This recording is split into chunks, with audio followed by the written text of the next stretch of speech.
Hello students, I hope you are doing well.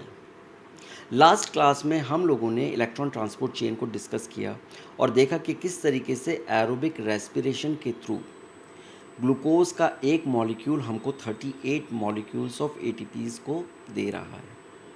आज की class में हम बात करेंगे कार्बोहाइड्रेट्स की नहीं, बल्कि प्रोटीन्स और फैट्स की कि किस तरीके से इनका कैटाबॉलिज्म होता है और किस तरीके से ये भी एनर्जी जनरेशन में अपना कंट्रीब्यूशन करते हैं। तो चलिए क्विकली स्टार्ट करते हैं catabolism of proteins and fats. Now proteins and fats ये भी हमारे इम्पॉर्टेंट सोर्स हैं एनर्जी के लिए, लेकिन आपको ये पता होना चाहिए कि जो हमारा प्राइमरी सोर्स है वो कार्बोहाइड्रेट ही है। Okay, that is our primary source. लेकिन इसका मतलब ये नहीं है कि जो प्रोटीन और फैट्स हमारी बॉडी में आए हैं उनका कैटाबॉलिज्म नहीं होगा, उनका भी थोड़ा थोड़ा कैटाबॉलिज्म होता रहता है और ये सारे कैटाबॉलिज्म साथ में ही चलते हैं। लेकिन मेन कैटाबॉलिज्म हम लोग फोकस करते हैं कार्बोहाइड्रेट्स पे, बिकॉज वो ही हमारा प्राइमरी फ्यूल है। अब अगर हम प्रोटीन्स की बात करें तो प्रोटीन्स के केस में सबसे पहले ये प्रोटीन्स अपने इंडिविजुअल अमाइनो एसिड्स के अंदर तोड़े जाते हैं, इनका ब्रेक होता है। आप देखिए कि किस तरीके से ये हमारा प्रोटीन है, इसमें एंजाइम्स इसको छोटे छोटे पेप्टाइड्स में डाइजेस्ट कर देते हैं। तो ये हमारा डाईपेप्टाइड हो गया, ये 3 अमाइनो एसिड्स हैं तो ये हमारा ट्राईपेप्टाइड हो गया, और फिर और एंजाइम्स इनको सिंगल अमाइनो एसिड्स के अंदर कन्वर्ट कर देते हैं। तो इस तरीके से ये हमारा जो प्रोटीन्स है वो हमारे सिंगल अमाइनो एसिड्स जो उनके मोनोमर्स हैं वहाँ पर उनका कन्वर्जन हो जाता है। अब होता क्या है कि बिकॉज जो हमारे साइड ग्रुप्स हैं जिसको हम साइड चेन हम लोग उसमें बोलते हैं, उसमें नाइट्रोजन होता है क्योंकि वो एमिनो ग्रुप है। उसमें से हर एक में से जो एमिनो ग्रुप है उसमें से एमिनो एसिड को हटाया जाता है और इस प्रोसेस को हम लोग बोलते हैं डीएमिनेशन। तो आप देखिए यहाँ पर ये ग्लूटामेट है, इस ग्लूटामेट में से ये वाला एमाइन ग्रुप हटा दिया, और जब ये एमाइन ग्रुप हटा दिया तो ये चला जाता है यूरिया बनने में, राइट। और यहाँ ये जो ग्लूटामेट है ये कन्वर्ट हो गया हमारा अल्फ़ा कीटो ग्लूटारेट के अंदर। ओके, तो इस तरीके से ये पर्टिकुलर अमाइनो एसिड ग्लूटामेट हमारा अल्फ़ा कीटो ग्लूटारेट में कन्वर्ट हो जाता है। तो ये हमारा डीएमिनेशन हमारे अमाइनो एसिड्स का होता है। अब क्या हुआ, उसके बाद बहुत सारी रिएक्शंस होती हैं जो बाकी की जो कार्बन चेन है अमाइनो एसिड्स की, उनको वो उस तरीके से अलग मॉलिक्यूल्स में चेंज कर देती हैं जिन मॉलिक्यूल्स को ग्लाइकोलिसिस या क्रैब साइकिल के अंदर भेजा जा सकता है।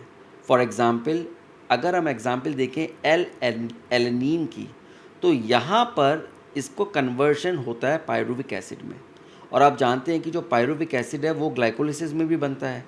तो इस तरीके से ये पायरुविक एसिड सीधे सीधे हमारा एसिटाइल कोएंजाइम ए में कन्वर्ट होके क्रैब साइकिल के अंदर जा सकता है। तो हमारा प्रोटीन का जो यहाँ पर अमाइनो एसिड है एलेनीन, वो पायरुविक एसिड के अंदर कन्वर्ट हो गया, राइट। दूसरा एग्जाम्पल है एस्पार्टेट। अब यहाँ पर एस्पार्टेट क्या है, वो चेंज होता है ऑक्जेलो एसीटेट के अंदर, और आप जानते हैं कि ऑक्जेलो एसीटेट हमारा क्रैब साइकिल का एक स्टार्टिंग पॉइंट है। तो वहाँ पर भी ये ऑक्जेलो एसीटेट सीधे क्रैब साइकिल में जाता है और वहाँ पर ये एनर्जी जनरेशन में हेल्प करता है। तो इस तरीके से जो हमारे प्रोटीन्स हैं उनको सिंगल सिंगल अमाइनो एसिड्स में तोड़ा जाता है, फिर उनका डीएमिनेशन होता है और फिर इनको इस तरीके के कंपाउंड्स में या इस तरीके के मॉलिक्यूल्स में चेंज किया जाता है जो स्ट्रेट फॉरवर्ड हमारे ग्लाइकोलिसिस में या फिर क्रैब साइकिल के अंदर जाते हैं और फिर वो एटीपी जनरेशन में हेल्प करते हैं। तो ये था प्रोटीन्स की बात। अब हम बात करते हैं फैट्स की कि फैट्स का सेलुलर रेस्पिरेशन किस तरीके से होता है।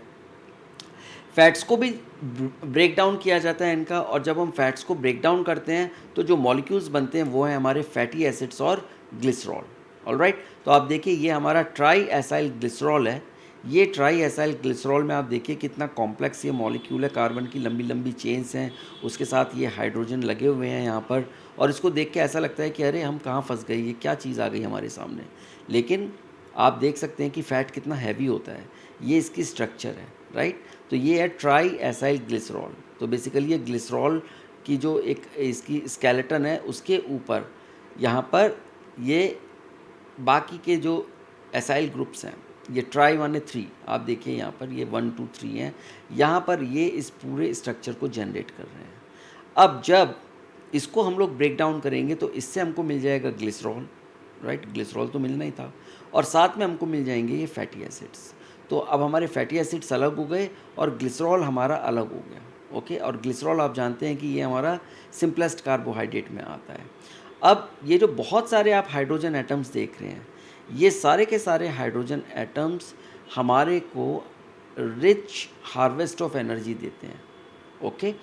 अब होता क्या है कि ये जो फैटी एसिड्स हैं हमारे, ये ऑक्सीडाइज होते हैं माइटोकॉन्ड्रिया के मैट्रिक्स के अंदर, और जब ये इनका ऑक्सीडेशन होता है तो वहाँ से हमारे को एनर्जी का जनरेशन में ये कंट्रीब्यूट करते हैं। तो जो हमारे एंजाइम्स होते हैं वो 2 कार्बन एसिटाइल ग्रुप्स को हर एक एंड में, फैटी एसिड की जो टेल है वहाँ के एंड से ये लोग हटाते हैं जब तक कि पूरा का पूरा फैटी एसिड एसिटाइल ग्रुप के अंदर कन्वर्ट ना हो जाए। और आप एसिटाइल ग्रुप को तो जानते हैं कि ये कहाँ जाता है, क्रैब साइकिल के अंदर जाता है, और जब वो क्रैब साइकिल के अंदर जाता है तो वो पूरा हमारे को एटीपी देगा, जैसे सेलुलर रेस्पिरेशन में ग्लूकोज देता है। तो इस तरीके से फैटी एसिड के ऑक्सीडेशन से जो एसिटाइल ग्रुप बना, वो एसिटाइल ग्रुप हमारा क्रैब साइकिल के अंदर गया और वहाँ से वहाँ उसने एटीपी जनरेशन में हेल्प की। तो इस तरीके से हमारे प्रोटीन्स और फैट्स ये दोनों के दोनों हमारे को एनर्जी देते हैं। अब यहाँ पर ये जो एसिटाइल ग्रुप है, जब ये कोएंजाइम ए के साथ बाइंड करता है तो ये बनाता है एसिटाइल कोएंजाइम ए, और इसको हम लोग बोलते हैं बीटा ऑक्सीडेशन, राइट। और ये जो बीटा ऑक्सीडेशन है, जब ये एसिटाइल कोएंजाइम ए बन गया तो ये हमारा क्रैब साइकिल में गया और वहाँ पर ये सीधे जाके एनर्जी जनरेट करता है। अब आप देखिए कि इस पर्टिकुलर डायग्राम में आपको ये चीज़ समझ में आ जाएगी कि जब हम फूड को खाते हैं तो हम बेसिकली क्या खा रहे हैं, हम खा रहे हैं कार्बोहाइड्रेट, हम खा रहे हैं फैट, और हम खा रहे हैं प्रोटीन। अब ये कार्बोहाइड्रेट जो है वो तो सिंपल शुगर्स में कन्वर्ट होता है, वहाँ से ये ग्लाइकोलिसिस के थ्रू एसिटाइल कोएंजाइम में और सिट्रिक एसिड साइकिल में जाके इलेक्ट्रॉन ट्रांसपोर्ट चेन के थ्रू ये हमारा एटीपी बना देता है। अब जो फैट्स हैं, फैट्स भी हमारे ग्लिसरॉल में चेंज होते हैं और फैटी एसिड्स में चेंज होते हैं। तो ग्लिसरॉल से ये अगेन ग्लाइकोलिसिस में जाएंगे और फैटी एसिड से ये एसिटाइल कोएंजाइम के थ्रू सिट्रिक एसिड साइकिल में मूव कर जाएंगे। और जो हमारे प्रोटीन्स हैं वो हमारे प्रोटीन्स अमाइनो एसिड्स बनाते हैं, और अमाइनो एसिड्स में से कुछ अमाइनो एसिड्स ऐसे मॉलिक्यूल्स बनाएंगे जो ग्लाइकोलिसिस के कंपोनेंट्स होंगे, और कुछ अमाइनो एसिड्स हमारे ऐसे कंपोनेंट्स हैं जो कि सिट्रिक एसिड साइकिल के हैं, और कुछ अमाइनो एसिड्स हमारे एसिटाइल ग्रुप बनाएंगे जो कि कोएंजाइम ए के साथ बाइंड करेगा और वो फिर से सिट्रिक एसिड साइकिल में चला जाएगा। तो अल्टीमेटली हो क्या रहा है कि खा हम कुछ भी रहे हैं, चाहे कार्बोहाइड्रेट है, चाहे फैट है या प्रोटीन है, उन सब का कन्वर्जन होके उन सबको फनल किया जा रहा है हमें ग्लाइकोलिसिस एसिटाइल कोएंजाइम में सिट्रिक एसिड साइकिल में, और वहाँ से ये सारे इलेक्ट्रॉन्स को इकट्ठा करके इलेक्ट्रॉन ट्रांसपोर्ट चेन के थ्रू एटीपीज़ का जनरेशन होता है।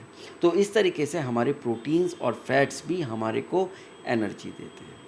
आई होप आपको ये चीज़ आज क्लियर हो गई होगी। अब हम आपसे बात करेंगे अगली क्लास में, तब तक आप अपना ध्यान रखिए। Take care and thank you.